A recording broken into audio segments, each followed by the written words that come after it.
Hello दोस्तों, स्वागत है आपका हमारे चैनल पर। आशा है आप सभी ठीक होंगे। तो आज की हमारी क्लास प्रीवियस ईयर क्वेश्चन पर आधारित रहने वाली, अर्थात कहे तो पूर्व परीक्षाओं में जो भी प्रश्न आए हैं उन पर आधारित रहेगी हमारी क्लास। सभी प्रश्न महत्वपूर्ण रहेंगे, ध्यान दीजिएगा और अंत तक जुड़े रहिएगा। किसी प्रश्न में कोई डाउट हो तो आप कमेंट करके ज़रूर बता सकते हैं। ठीक है, देखते हैं पहला प्रश्न। नई कविता नाम का प्रचार किस रचनाकार ने किया? रामविलास शर्मा, रांगे राघव, प्रयाग नारायण। यहाँ पे प्रताप नारायण हो जाएगा, प्रताप नारायण त्रिपाठी या फिर अज्ञेय। तो नई कविता नाम का प्रचार किया अज्ञेय ने। नई कविता नाम का प्रचार किस रचनाकार ने किया? तो अज्ञेय ने। सच्चिदानंद, हीरानंद, वात्स्यायन, अज्ञेय। अगला प्रश्न है, एक दिन बोलेंगे पेड़ काव्य संग्रह के रचनाकार कौन रहे? एक दिन बोलेंगे पेड़ काव्य संग्रह के रचनाकार रहे राजेश जोशी। एक दिन बोलेंगे पेड़ काव्य संग्रह के रचनाकार रहे राजेश जोशी। राजेश जोशी के कुछ अन्य काव्य संग्रह है, जैसे मिट्टी का चेहरा, मिट्टी का चेहरा, नेपथ्य में हंसी। ठीक है, मिट्टी का चेहरा, नेपथ्य, नेपथ्य में, नेपथ्य में हंसी, नेपथ्य में हंसी। इसके अलावा दो पंक्तियों के बीच, दो पंक्तियों के बीच,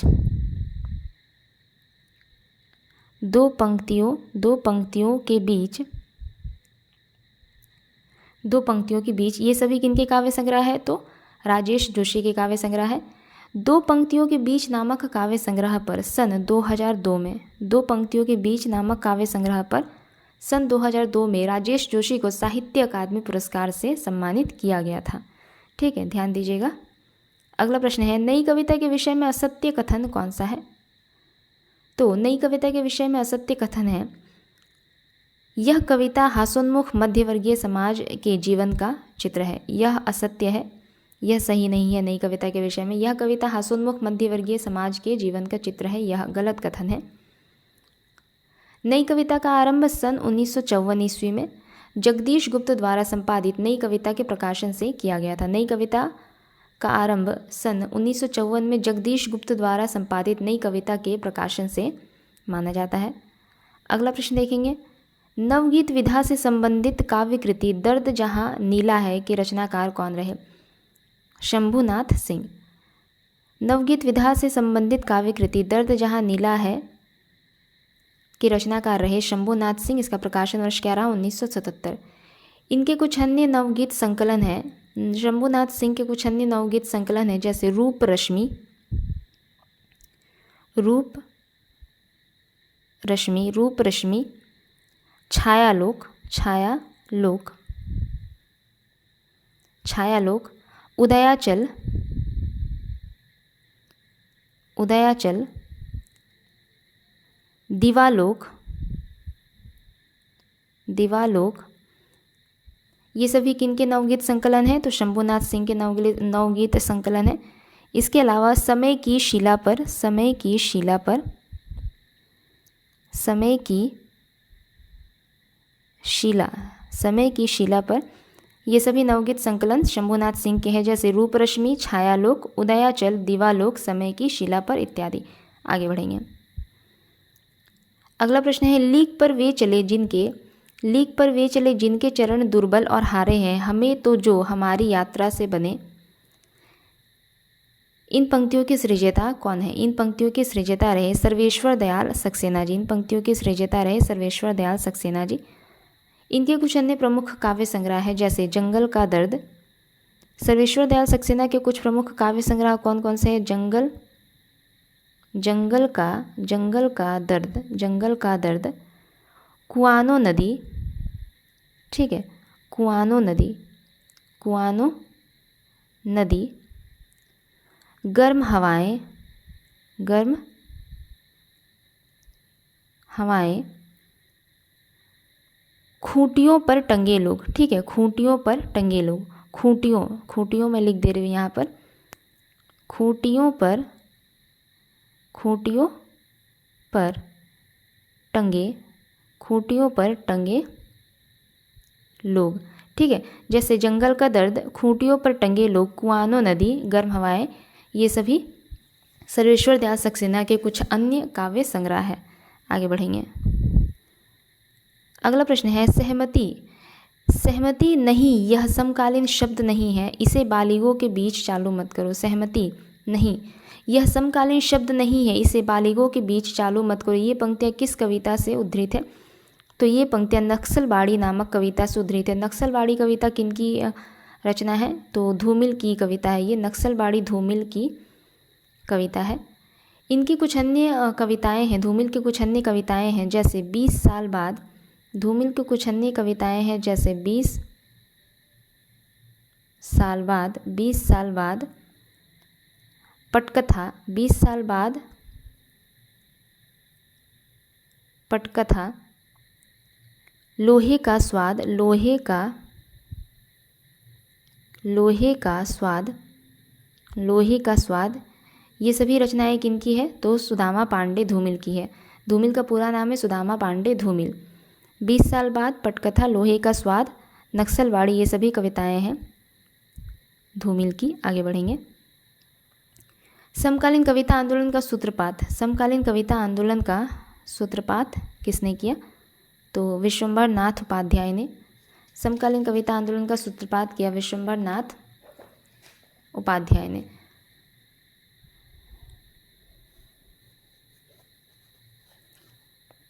आगे बढ़ेंगे। निम्न में से कौन नई कविता के मुख्य कवि हैं? नई कविता के मुख्य कवि कौन है? तो अज्ञेय। आगे बढ़ेंगे। किले में औरत, किले में औरत किस कवि की कविता है? रघुवीर सहाय की कविता है। किले में औरत रघुवीर सहाय की कविता है। यह कविता रघुवीर सहाय के काव्य संग्रह हंसो हंसो जल्दी हंसो में संकलित है। ठीक है, यह कविता रघुवीर सहाय के काव्य संग्रह हंसो हंसो, हंसो हंसो जल्दी हंसो नामक काव्य संग्रह में संकलित है। ठीक है, किले में औरत हंसो हंसो जल्दी हंसो नामक काव्य संग्रह में संकलित एक कविता है। आगे बढ़ेंगे। निम्नलिखित में से राष्ट्रीय सांस्कृतिक कविता के प्रतिनिधि कवियों में सम्मिलित नहीं है। तो विजय देव नारायण शाही सम्मिलित नहीं है। ये हिंदी साहित्य के नई कविता दौर के प्रसिद्ध कवि और आलोचक माने जाते हैं। प्रश्न क्या है कि राष्ट्रीय सांस्कृतिक कविता के प्रतिनिधि कवियों में सम्मिलित निम्न में से कौन नहीं है? तो विजय देव नारायण शाही सम्मिलित नहीं है। विजय देव नारायण शाही कैसे रचनाकार है? तो हिंदी साहित्य के नई कविता दौर के प्रसिद्ध कवि और आलोचक रहे ये विजय देव नारायण शाही। मोचीराम कविता के रचनाकार कौन रहे? तो धूमिल। मोचीराम कविता के रचयिता रहे धूमिल, या फिर कहे तो सुदामा पांडे धूमिल। नई कविता पत्रिका का प्रकाशन कब हुआ? नई कविता पत्रिका का प्रकाशन 1954 माना जाता है। नई कविता का आरंभ 1954 ईस्वी में जगदीश गुप्त द्वारा संपादित नई कविता पत्रिका के प्रकाशन से माना जाता है। ठीक है, नई कविता का आरंभ कब से माना जाता है? सन 1954 ईस्वी में जगदीश गुप्त द्वारा संपादित नई कविता पत्रिका, जगदीश गुप्त द्वारा संपादित नई कविता पत्रिका के प्रकाशन से माना जाता है। आगे बढ़ेंगे। नई कविता की अवधारणा से संबंधित, नई कविता की अवधारणा से संबंधित कविता के नई प्रतिमान पुस्तक के रचनाकार कौन रहे? तो नामवर सिंह रहे, नामवर सिंह, नामवर सिंह। नई कविता की अवधारणा से संबंधित कविता के नए प्रतिमान पुस्तक के रचयिता रहे नामवर सिंह। नामवर सिंह की कुछ अन्य रचनाएं हैं, या फिर कहे तो कुछ अन्य कृतियां हैं जैसे बकलम खुद, बकलम खुद, बकलम खुद। आधुनिक साहित्य की प्रवृत्तियाँ, आधुनिक साहित्य की प्रवृत्तियाँ, आधुनिक साहित्य की प्रवृत्तियाँ। ठीक है, इसके अलावा इतिहास और आलोचना, वाद विवाद संवाद। इतिहास और आलोचना, पहला क्या बताया? बकलम खुद। दूसरा बताया आधुनिक साहित्य की प्रवृत्तियाँ। तीसरा है इतिहास और आलोचना, एवं चौथा है वाद विवाद संवाद। ये सभी रचनाएं नामवर सिंह द्वारा रचित है। लीलाधर जोगुड़ी को उनके किस कविता के लिए 2018 का व्यास सम्मान दिया गया? तो लीलाधर जोगुड़ी को उनकी रचना, लीलाधर जोगुड़ी को उनकी कविता संग्रह जितने लोग उतने प्रेम, लीलाधर जोगुड़ी को उनकी कविता संग्रह जितने लोग उतने प्रेम के लिए सन 2018 का व्यास सम्मान दिया गया था। ठीक है, वर्ष 2018 का व्यास सम्मान दिया गया था लीलाधर जोगुड़ी को। व्यास सम्मान भारतीय साहित्य के लिए दिया जाने वाला ज्ञानपीठ पुरस्कार के बाद दूसरा सबसे बड़ा सम्मान माना जाता है। ठीक है, व्यास सम्मान भारतीय साहित्य के लिए दिया जाने वाला ज्ञानपीठ पुरस्कार के बाद सबसे बड़ा साहित्य सम्मान माना जाता है। इस पुरस्कार को सन 1991 ईस्वी में के बिड़ला फाउंडेशन ने प्रारंभ किया था एवं प्रथम व्यास सम्मान 1991 ईस्वी में प्रगतिवादी आलोचक रामविलास शर्मा प्रथम व्यास सम्मान 1991 ईस्वी में प्रगतिवादी आलोचक रामविलास शर्मा को उनकी रचना भारत के प्राचीन भाषा परिवार और हिंदी के लिए दिया गया था। ठीक है, रामविलास शर्मा को उनकी किस रचना के लिए प्रथम व्यास सम्मान दिया गया? तो भारत के प्राचीन भाषा परिवार और हिंदी। ठीक है, फिर से बोल रही हूँ, भारत के प्राचीन भाषा परिवार और हिंदी के लिए उन्हें प्रथम व्यास सम्मान से सम्मानित किया गया था। अगला प्रश्न है, निम्नलिखित में से कौन सी रचना मंगलेश डबराल की है? तो इनमें से मंगलेश डबराल की रचना है पहाड़ पर लालटेन। मंगलेश डबराल की रचना है। मंगलेश डबराल के 5 काव्य संग्रह प्रकाशित हुए हैं, जैसे पहाड़ पर लालटेन, दूसरा घर का रास्ता, तीसरा हम जो देखते हैं, चौथा आवाज़ भी एक जगह है, पांचवा मुझे दिखा एक मनुष्य। फिर से बोल रही हूँ एक बार, पहाड़ पर लालटेन, घर का रास्ता, तीसरा हम जो देखते हैं, चौथा आवाज़ भी एक जगह है, पांचवा मुझे दिखा एक मनुष्य।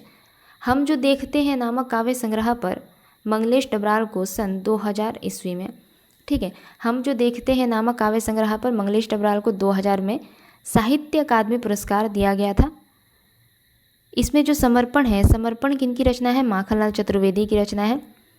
पल्लव है सुमित्रानंदन पंत की रचना। आगे बढ़ेंगे। नरेश मेहता कृत संशय की एक रात में किसके मन के संशय को चित्रित किया गया है? तो राम के मन के संशय को चित्रित किया गया है। राम के मन में उत्पन्न संशय को चित्रित किया गया है। कैसा संशय? तो इस संशय का उदय युद्ध की समस्या को लेकर होता है। ठीक है, संशय किस बात को लेकर है? तो युद्ध की समस्या को लेकर है।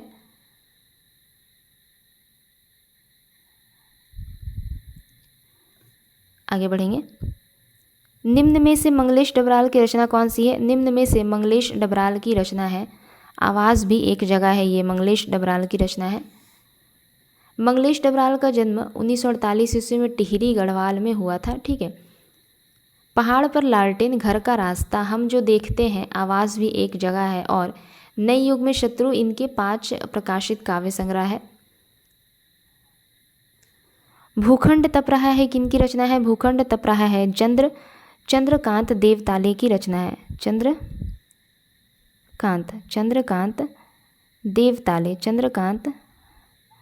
देवताले की रचना है।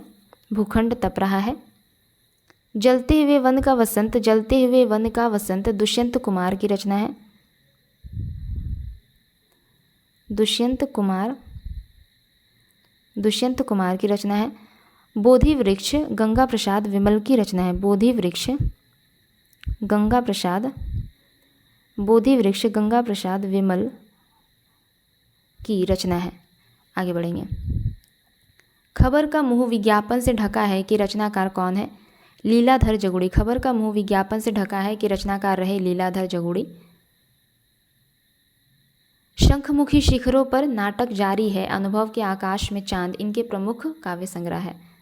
ठीक है, शंखमुखी शिखरों पर पहला, दूसरा नाटक जारी है, तीसरा अनुभव के आकाश में चांद, ये इनके प्रमुख काव्य संग्रह है। अनुभव के आकाश में चांद नामक कविता संग्रह के लिए अनुभव के आकाश में चांद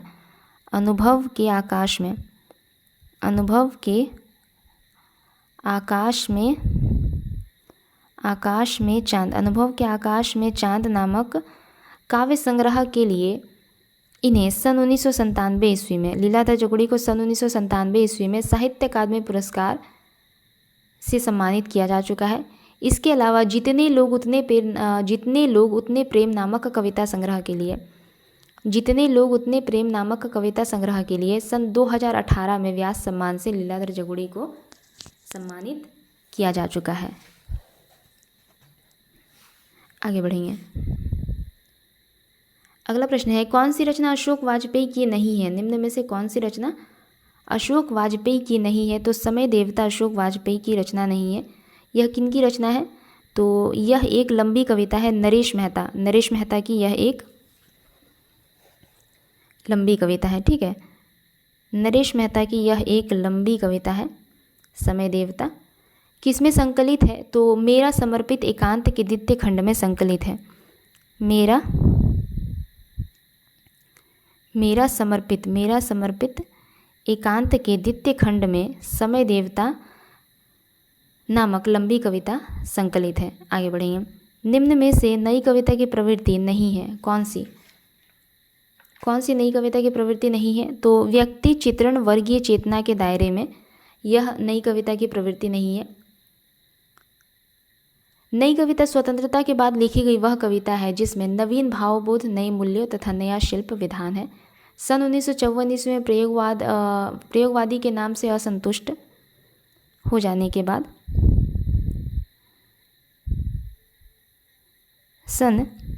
एक मिनट रुक जाइएगा, एक बार फिर से सुनिएगा।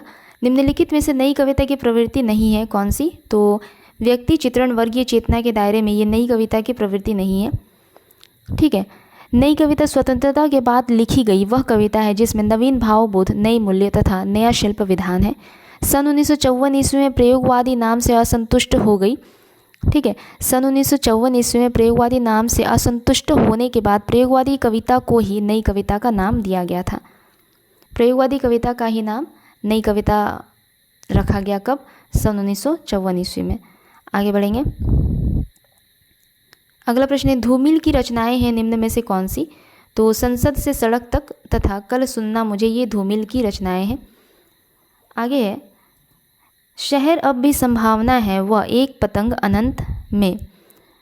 शहर अब भी संभावना है वह एक पतंग अनंत में अशोक वाजपेयी की रचना है। ठीक है, ये वाली अशोक वाजपेयी की रचना है। महाप्रस्थान व प्रवाद पर्व नरेश मेहता की रचना है। तथा चांद का मुंह टेढ़ा है वह एक साहित्यिक की डायरी, ये मुक्तिबोध की रचनाएं हैं। शहर अब भी संभावना है वह एक पतंग अनंत में, ये किन की रचना है? तो अशोक वाजपेयी की रचना है। महाप्रस्थान व प्रवाद पर्व नरेश मेहता की रचना है, जबकि चांद का मुंह टेढ़ा है वह एक साहित्यिक की डायरी मुक्तिबोध की रचनाएं हैं। आगे बढ़ेंगे। लघु मानव की धारणा किसकी प्रवृत्तिगत विशेषता है? लघु मानव की धारणा किसकी प्रवृत्तिगत विशेषता है? तो नई कविता की प्रवृत्तिगत विशेषता है लघु मानव की धारणा। आगे बढ़ते हैं। सन 1975 के बाद की कविता को इनमें से क्या नाम दिया गया? सन 1975 के बाद की कविता को समकालीन कविता का नाम दिया गया।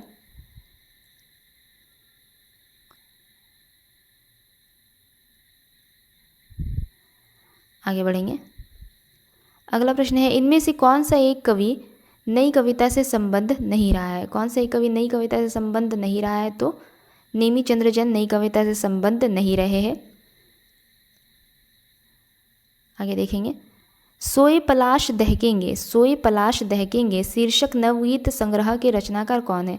सोए पलाश दहकेंगे शीर्षक नवगीत संग्रह के रचनाकार रहे नचिकेता।